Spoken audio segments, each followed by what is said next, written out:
লোকতিলকং সত্যতবার্তা বিভূষণং অমরকৃত্যুৎসারণং প্রবুদ্ধং লোকজীবনং প্রণয় প্রমত্ত জাগদীপনং বন্দে জীবন জীবনং সৎপুরুষম। প্রণাম লক্ষ্মী মাতা ষোড়শীরূপধারিণী, অনুকূল শক্তিরূপা বিশ্বানন্দ বিধায়িনী, ঋষি সম্পূজিতা দেবী পুরুষোত্তম সঙ্গিনী, জগত কল্যাণময়ী মহালক্ষ্মী নমস্তুতে। ব্রহ্ম মার্গ প্রদর্শকং প্রেম ভক্তি বিনায়কম শান্তি স্বস্তি বিধায়কম আশ্চর্যম প্রভরগ্নমি। গুরুবাড়ির সকল পূজ্যপদে জানাই আমার শত শত কোটি কোটি প্রণাম। আমার পিতামাতাকে প্রণাম জানিয়ে মাতৃ সম্মেলনে উপস্থিত থাকতে পেরে আজকে বোধহয় শুনলাম 1607তম দিবস। আমি নিজেকে ধন্য বলে মনে করছি। একটা পেয়ারা দাও না, পেয়ারার বদলে ছিবড়ে পড়ছে গাছ থেকে। ছোট্ট ছোট্ট ছেলে মেয়েরা গাছে চড়তে পারে না, ভিড় করেছে গাছতলায়, ওপরের পানে তাকিয়ে নিচ থেকে চেঁচাচ্ছে, কই একটা দাওনা ফেলে। গাছে অনুকূল চন্দ্র পেয়ারা চিবিয়ে চিবিয়ে ছিবড়ে ফেলে দিচ্ছে নিচে। 5-6 বছরের সুন্দর ফুটফুটে একটা মেয়ে, কানে দুল, নাকে নোলক, দূরে দাঁড়িয়ে রগর দেখছে ওদের। ওরা গায়ের ছেলে মেয়ে, ওরাই পাচ্ছে না, তবে বাচ্চা মেয়েটি আর কি চাইবে। এর মধ্যে মা এসে পড়েন পেয়ারা তলায়। কিরে, হারে অনুকূল, তুই শুধু খেয়ে খেয়ে ছিবড়ে ফেলছিস কেন? দে না সকলকে একটা একটা করে। তখন সকলেই একটা একটা করে পেয়ারা পেল, মেয়েটাও একটা পেল। পেয়ারাটা পেয়ে ছোট্ট মেয়েটা হাতে নিয়েই দাঁড়িয়ে থাকে। ভিন জায়গার মেয়ে দাঁড়িয়ে থাকে ভিন্নটি হয়ে। নাম হলো ওর ষোড়শী। এসেছে মাসির বাড়ি থেকে। বাপের নাম রামগোপাল ভট্টাচার্য, মায়ের নাম ত্রিনয়নী দেবী। রামগোপাল মহাশয়ের আদিবাড়ি সিরাজগঞ্জ মহকুমার ধোপাদহ গ্রাম। ওনারা হলেন ধোপাদহ গ্রামের খ্যাতি সম্পন্ন বনেদি ব্রাহ্মণ। সাংসারিক অবস্থা উত্তম। বাপ মার প্রথম সন্তান ষোড়শী, পিঠে 4 বোন 3 ভাই। রামগোপাল বাবু যেমন ধর্মনিষ্ঠ, ত্রিনয়নী দেবী তেমনি পতিপ্রাণা। স্বামী হলো ত্রিনয়নী দেবীর জীবন্ত গৃহদেবতা। ত্রিনয়নী দেবী ছিলেন গ্রামের মা, অথচ মুখ থেকে কখনো ঘোমটা সরেনি। মহাদেবের তৃতীয় নেত্রের মতো অদৃশ্য থেকে করুণা বর্ষণ করতেন ত্রিনয়নী দেবী। ত্রিনয়নীর 2 মামা, হরসুন্দর রায় আর দুর্গানাথ রায়। 2 ভাইয়েরই পাবনাতে বাসা। বাড়িতে থেকে তারা সরকারি চাকরি করতেন। পরে রামগোপাল মহাশয়ও জেলা স্কুলের মাস্টারনি পাবনাবাসী হন। ত্রিনয়নী দেবীর বাপের বাড়ি হলো সিরাজগঞ্জ মহকুমার গাঁড়াদহ গ্রাম। ছোটবেলা থেকে ষোড়শী মামার বাড়িতেই মানুষ। ধোপাদহের সঙ্গে একরকম পরিচয় হয়নি বলেই চললে। হরসুন্দর বাবু মানে ত্রিনয়নী দেবীর 2 মামার মধ্যে এক মামা তার মেয়ের বিয়ে দিয়েছেন হিমায়তপুরের নবকৃষ্ণ চৌধুরীর ছেলে মনমোহিনী চৌধুরীর সাথে, মোহিনী চৌধুরীর সাথে। মোহিনী তাই সম্পর্কে ষোড়শীর মেশো হয়। হরসুন্দর যখন পাবনায়, তখন মাঝে মাঝে ষোড়শীকে নিয়ে আসতেন, বলতেন, দিদি চল পাবনায় যাবি। ষোড়শী বেড়াতে আসতো পাবনায়। পাবনায় থাকা তখনকার দিনে একটা বড় শহরে থাকা। শহরটা বেশ বড়। এই শহরের দক্ষিণ দিকে বয়ে যাচ্ছে পদ্মা। এই নবচৌধুরী আর রাবেন্দ্র চৌধুরীর বাড়ি প্রায় লাগালাগি। এ বাড়ি থেকে বেরিয়ে ওই পেয়ারাতলা, পেয়ারাতলা পরে ওই ওদের বাড়ি। কৃষ্ণ সুন্দরী ষোড়শীকে দেখলেন, বেশ লাগলো মেয়েটাকে। যেমন তীক্ষ্ণ বুদ্ধি তেমনি ঠান্ডা স্বভাব, যেমন সুন্দরী তেমনি সৌজন্যময়ী। কৃষ্ণ সুন্দরী দেবী এসে বললেন, দে না অনুকূলকেও বসিয়ে দে ওদের সঙ্গে। ওরও তো পড়তে যাবার বেলা হয়ে যাচ্ছে। না না, গো ধরলো অনুকূল চন্দ্র, আমি মেয়ে মানুষের সঙ্গে বসে খাইনি। নে নে, খুব হয়েছে, অত আর লজ্জা পাওয়ার দরকার নেই। দিদিমা জায়গা করে দেন ওদের পাশাপাশি, বসে পড়। না, আমি ওর সঙ্গে বসে খাবো না। ওর সঙ্গে যে তোর বিয়ে দেবো রে, ও যে তোর বউ হবে। বউ না, একটা ভেঙচি কাটলো অনুকূল চন্দ্র দিদিমার দিকে তাকিয়ে। ষোড়শীর কচি মুখখানা লজ্জায় লাল হয়ে উঠলো। মনমোহিনী ততক্ষণে দুজনকেই খেতে দিয়ে যান হাস্যরসে হাস্য বদনে। এই রসিকতায় সত্য হলো একদিন লজ্জাবতী লক্ষ্মীকে আসতে হলো নারায়ণের ঘর করতে। পরম প্রেমময় শ্রী শ্রী ঠাকুর অনুকূল চন্দ্রের কথা প্রসঙ্গে বলেছেন, শ্রী ভগবান যখন নরলীলায় অবতীর্ণ হন তখন তিনি তার পরিকর নিয়েই আসেন। পরিকর মানে তাকে ঘিরে থাকা যারা সর্বতভাবে তার সেবা করে। এই পরিকর গোষ্ঠীর মধ্যে যেমন থাকেন তার অনুরাগী ভক্ত শিষ্যগণ, তেমনিও থাকেন তার পুত্র কলত্রাদি স্বজনবৃন্দ। ভগবত লীলা পরিস্ফুট মহিমান্বিত করার কাজে এদের প্রত্যেকেরই স্ব স্ব স্থান ও বৈশিষ্ট্য আছে, আর সেই দিক দিয়ে তার সহধর্মিনী স্থান অতীব গুরুত্বপূর্ণ। পরম পুরুষ যখন পৃথিবীতে আবির্ভূত হন তখন তিনি সেই যুগের শ্রেষ্ঠ পুরুষ, মানবতার আধুনিকতম বিবর্তিত রূপ। তাই তার সঙ্গে পত্নী রূপে সংযুক্ত হন যে নারী, তিনি স্বভাবতই হয়ে থাকেন সেই যুগের শ্রেষ্ঠ নারী। এই সংযোগ বা বিবাহ একটা আকস্মিক ঘটনা মাত্র নয়, এটা বিধি নির্দিষ্ট। আর এই বিধি মানে বিহিত ধারণ পোষণ প্রক্রিয়া। বিহিত সুনির্দিষ্ট সাধনার মধ্যে দিয়ে যে মহা তপস্বিনী নারী পরম পুরুষের সহধর্মিণী হবার যোগ্যতা অর্জন করেছেন, একমাত্র তিনিই তা হন। এ যুগে পরম পুরুষ দয়াল ঠাকুর শ্রী শ্রী অনুকূল চন্দ্রের রূপে যে আবির্ভূত, তার সহধর্মিণী রূপে আমরা প্রত্যক্ষ করেছি জননী ষোড়শী বালা দেবীকে। সেও সাধনায় যুগ পুরুষোত্তম যুগ গুরুর ধর্মপত্নী হবার অধিকারে তিনি সমাসীনা। বিচিত্র বহুমুখী তার জীবন। মাত্র 12 বর্ষ বয়সে এক গ্রাম্য গৃহস্থ ঘরের গৃহবধূ হয়ে এসেছিলেন ষোড়শীবালা দেবী। সেদিনের সেই অখ্যাত বালিকা বধূ ধীরে ধীরে হয়ে উঠলেন লক্ষ লক্ষ মানুষের জননী স্বরূপা। এটা কিন্তু দীর্ঘ পথ পরিক্রমা, কিন্তু মোটেই অনায়াসলভ্য ছিল না, আর এমন কখনো হয়ও না। বড় কিছু হতে গেলে বা পেতে গেলে অনেক বড় বড় বাধা অতিক্রম করতে হয়, অনেক গুরু দায়িত্ব বহন করতে রাজি থাকতে হয়। পরবর্তীকালে মাতা ষোড়শীবালা লক্ষ লক্ষ মানুষের কাছে শ্রী বড় মা বলে পরিচিত ও পূজিত হন, তাকেও তা করতে হয়েছে। দেওঘরের লীলাকালে শ্রী ঠাকুর কথা প্রসঙ্গে বলেছেন, কত তাফাল সহ্য করে তবে না আজ বড় বউ। গত মঙ্গলবার 27 জানুয়ারি শ্রী ঠাকুরের মহাপ্রয়াণ তিথি ছিল। সেই সম্পর্কে কিছু কথা।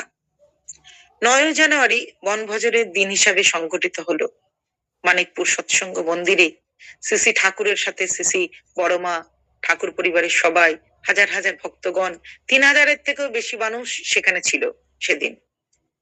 জানুয়ারির প্রতি 9 তারিখ ঠাকুরের ওখানে বনভোজন উৎসবে যেতেন, প্রতিদিনই প্রায় যেতেন। সেখানে ঠাকুর যেখানে বসতেন ওপরে গ্রিন তিরপল, যাকে অনেকে চাঁদোয়া বলে, তা টাঙানো ছিল, খাট পাতা ছিল, ঠাকুর ওখানে গিয়ে বসেছেন।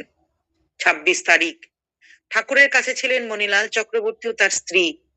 মানিকপুর যাওয়ার জন্য গেটের কাছেই ছিলেন। ঠাকুর বললেন, এই মণি, তুই যাবি না? উনি বললেন, আমি তো রেডি হয়ে গেছি ঠাকুর, যাওয়ার জন্য। সঙ্গে সঙ্গে গাড়ি এলো, সস্ত্রীক মণিলাল ঠাকুরের সঙ্গেই চলে গেলেন মানিকপুর আশ্রমে। ওখানে পৌঁছে ঠাকুরকে কিন্তু মণিলাল ছাড়েন না, এই অভ্যেসটা তার বরাবরই ছিল, তিনি লেগে থাকতেন ঠাকুরের কাছে। ওখানে গিয়ে ঠাকুর সব জায়গাটা ভালো করে দেখেছেন। প্রথমে ওখান দিয়ে একটা মালগাড়ি গেল, তারপর একটা প্যাসেঞ্জার গেল। এই প্যাসেঞ্জার গাড়িটা দেখে ঠাকুর খুব খুশি হলেন, কেন কি প্যাসেঞ্জার গাড়িটা সব স্টেশনে দাঁড়ায়, সব মানুষকে তুলতে যায়, কেউ পড়ে থাকে না, মানুষকে নিয়ে যায়। ওই জন্যই ঠাকুর খুব খুশি, খুব আনন্দিত। মণিলাল চক্রবর্তী তো কাছাকাছি ছিল, একটা কথা বললেন ঠাকুর, নিজের মধ্যেই, কাল তো আর আশা হবে না, মানে আজ 26 তারিখ, কাল তো আর আশা হবে না। শুনে ফেললেন মণিলাল, কিন্তু কিছু বললেন না। তিনি তো বুঝতে পারলেন না কেন বললেন ঠাকুর। সারাদিন খুব ভালো কাটলো, ওই জায়গা থেকে চলে আসলেন, সুস্থ ছিলেন সন্ধ্যার পর। রাতের সময় ওনার ইস্পিত, মানে উনি যে মিষ্টিটা খেতে চান, ওই মিষ্টিটা খেয়ে ঘুমোতে গেলেন। তখন রাত প্রায় 9:30। আর 1টা থেকে 1:30টার সময় ঠাকুর প্রতিদিনের মতনই, নিত্যদিনের মতনই বাথরুমে গেলেন, জলও খেলেন, আবার শুয়ে পড়লেন। সেই সময় থেকেই ঠাকুরের সামান্য অস্বস্তি আরম্ভ হলো, কিন্তু তিনি ঘুমিয়ে পড়লেন। 3টে বাজতে বাজতে ঠাকুর আবার উঠে পড়লেন, বুকের যন্ত্রণা হচ্ছে বলে তিনি জানালেন। শ্রী ঠাকুরের সেই ঘরে বা পাশাপাশি ঘরেও ছিল না একটা মেশিন, যে মেশিন প্রত্যেকদিন থাকতো, অন্য দিন থাকতো। তার ওই ঘরেই 3:30-এ সেই এলাকার আলো নিভে গেল, সারা ঘর অন্ধকার হয়ে গেল, লোডশেডিং হয়ে গেল। শ্রী বড়দাও ছিলেন না তার কাছে, কাজলদাও ছিলেন না তার কাছে, কোনো ডাক্তারও সেদিন ছিল না তার কাছে। 3:30, বেশ কষ্ট হলো। এবং ওই সময়ের পর শ্রী ঠাকুর আর শ্বাস নিতে পারলেন না, শ্বাসযন্ত্র বিকল হয়ে গেল, সব বন্ধ হয়ে গেল, ঠাকুরের ঘরটা অন্ধকার হয়ে গেল ঠিক ওই সময়ে। সিসি বরদা, সিসি কাজলদা, অন্যান্য লোকজনও এসে পৌঁছলো। সিসি বরদা তার হাতে পায়ে মালিশ করতে লাগলেন। অসম্ভব কষ্ট স্বীকার করে সিসি ঠাকুর চলে গেলেন এই ধরাধাম ছেড়ে। অদ্ভুত ভাবে তার কাছে কোনো কোনো কিচ্ছু ছিল না, স্টেথো সব ডাক্তারখানায়, এবং সেগুলো অন্ধকার, কিছু দেখা যাচ্ছে না, কিন্তু বুকে মালিশ চলছে। পরে কাজলদা স্টেথো নিয়ে এসেও দেখলেন, কিন্তু কিছুতেই ঠাকুর আর ফিরলেন না। অনেকেই শুনছেন, মাঝে মাঝে সিসি ঠাকুর সিসি বর্দাকে বলতেন, আমার ৮০ হয়েছে। মনিলালও এসে পৌঁছলেন। তিনি ভাবছেন, ঠাকুর বলেছিলেন কাল আর আশা হবে না, এইভাবে চলে যাওয়ার ইঙ্গিতে তিনি তাহলে দিয়েছিলেন। সকালে আর প্রার্থনা হলো না। রেডিওতে সকলে সকালবেলাকার খবরে শোনা গেল, দেওঘর সৎসঙ্গ আশ্রমে শ্রী ঠাকুর অনুকূল চন্দ্র পার্থিব জগৎ ছেড়ে দয়াল দেশে চলে গেছেন। আশ্রমবাসী কান্নায় ভেঙে পড়েছে। দেশের বিভিন্ন প্রান্ত থেকে কোটি কোটি ভক্তগণ এসে উপস্থিত হয়েছে। শ্রী ঠাকুর আর নাই, শ্রী ঠাকুর আর নাই। একজন লিখলো, ঠাকুরের শেষ ভ্রমণ, লিখতে পারলো না যে ঠাকুর আর নাই। তিনি নিজে নিজে ভাবছেন, আমার মৃত্যুকে ঠেকিয়ে জীবন দান করেছেন স্বয়ং ঠাকুর, তার দীক্ষা নিয়ে আমি আজ বেঁচে গেলাম, আর ঠাকুর চলে গেলেন। উনি লিখতে পারলেন না ঠাকুরের দেহবাসান হয়েছে বা তিনি চলে গেছেন। অন্য কিছু না লিখে তিনি লিখলেন শেষ ভ্রমণ। এই শেষ ভ্রমণ বইতে তিনি লিখেছিলেন, আমরা জানছি যে ঠাকুর নেই, কিন্তু কেউ পারছে, কেউ বা বুঝতে পারছে না, ভাবছে সকলে সারাদিন তো ঠাকুর ভালোই ছিলেন। এ তো অসম্ভব কথা, বিশ্বাসই হচ্ছে না লোকের।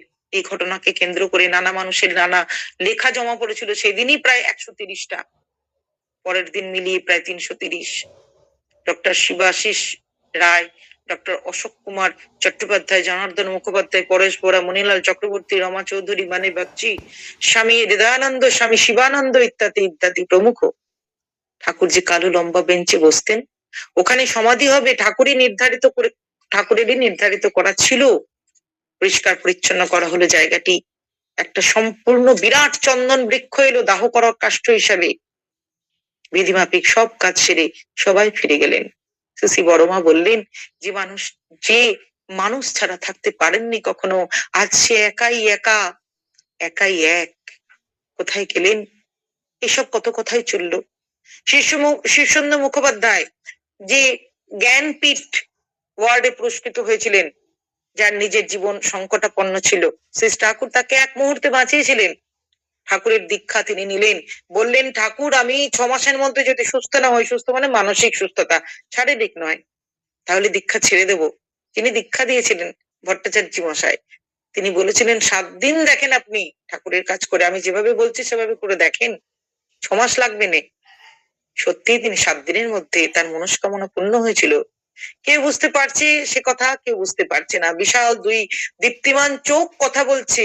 বেঁচে থাকা, বেড়ে ওঠাই ধর্ম, সেই ধর্মেই মেনে চলেন সবাই।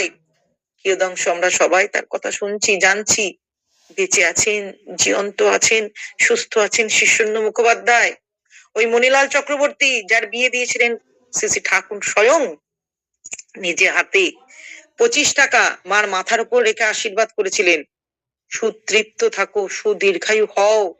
ঠাকুর বলেছিলেন, মণি তোমার কপালটা তো খুব ভালো, এসো এসো এসো, দেখি। এইভাবে কপালটাতে তিনি হাত টেনে দিয়েছিলেন।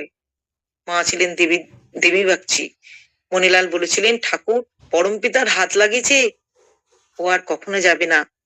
মণিলাল এখনো আছেন, এখনো বেঁচে আছেন মণিলাল চক্রবর্তী বাবু।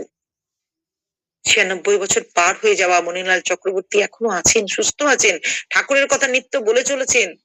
তার লেখায় শেষ ভ্রমণ নিয়ে তিনি অনেক জায়গায় ইষ্ট কথার মধ্যে দিয়ে মানুষের কাছে জানিয়েছেন। মণিলাল চক্রবর্তীর স্ত্রী ২৩ বছরের ছোট ছিল যখন, ৩৮ বছর বয়স। অনেকে জিজ্ঞাসা করেছেন, মা আপনি ১৫ বছর বয়স তখন আপনার ইচ্ছে ছিল ওনাকে বিয়ে করার? দেবী মা বলেছিলেন, ঠাকুরের ইচ্ছা ছিল। ৯৬ বছর বয়স এখন। ৩ ছেলের পিতা তিনি।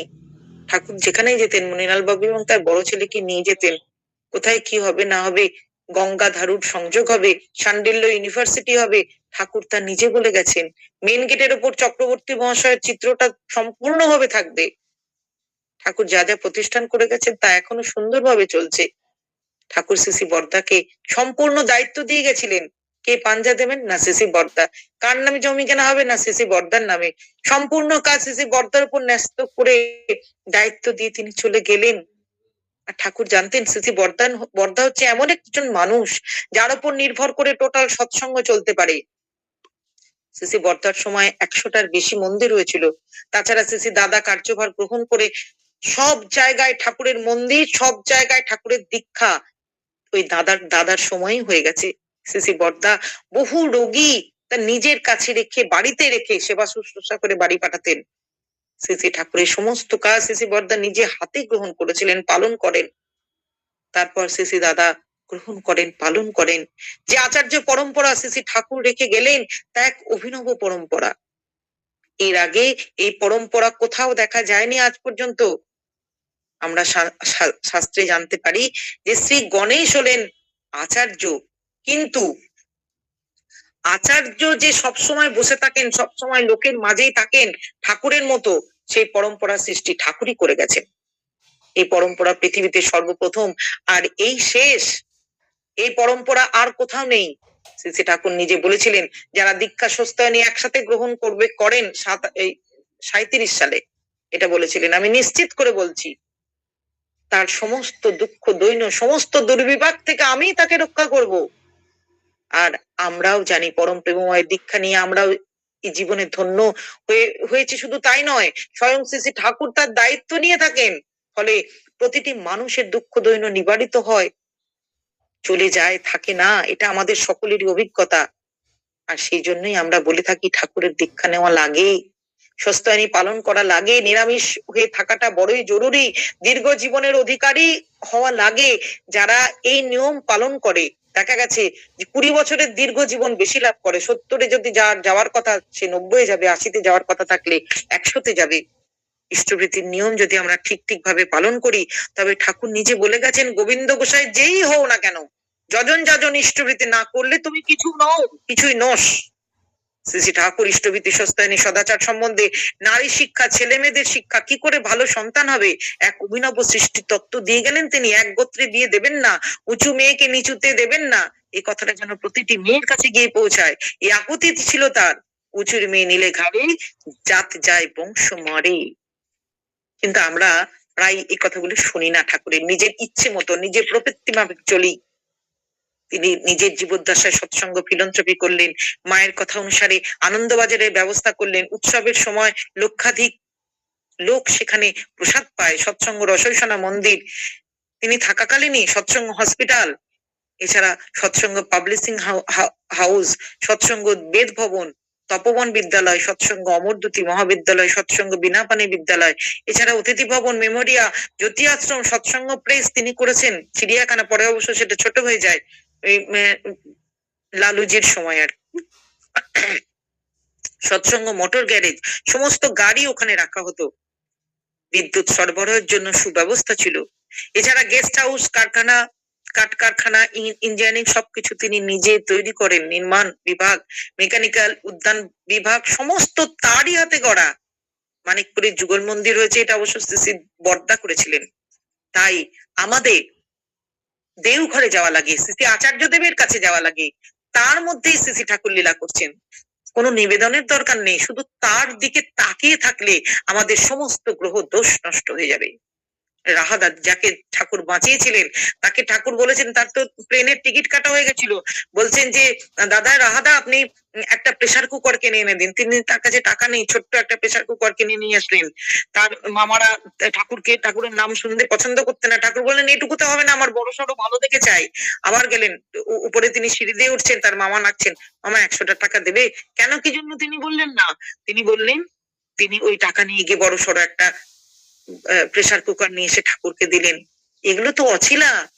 এর মধ্যেই তার প্লেন যথারীতি তার সময় চলে গেল। তারপর প্লেন ক্র্যাশ হয়ে সমস্ত যাত্রী মারা গেল। এটা পরে শোনা গেল, পরের দিন তিনি জানতে পারলেন যে প্লেনের কেউ বেঁচে নেই, একমাত্র শ্রী ঠাকুর অনুকূল চন্দ্রের দীক্ষিত যে মানুষটি, ওই রাহাদা, তিনি বেঁচে আছেন।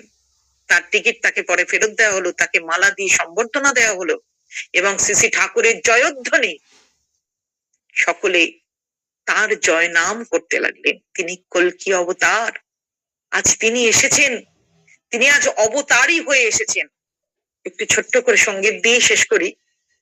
জনমে জনমে তুমি যে আমারি, জনমে জনমে তুমি যে আমারি, প্রিয়তম হে জীবন স্বামী হে, প্রভন্তর স্বামী। তুমি গুরু ব্রহ্মা, তুমি নারায়ণ, শ্রী গুরু অপার কৃপা, তুমি কেবলম, কে বলে আজ তুমি নাই, কে বলে আজ তুমি নাই। তোমার চরণ ধ্বনি বাজে মহাবিশ্বে, হৃদয় মাঝারি তুমি তাই, কে বলে আজ তুমি নাই, কে বলে আজ তুমি নাই। জয় গুরু মা, জয় গুরু।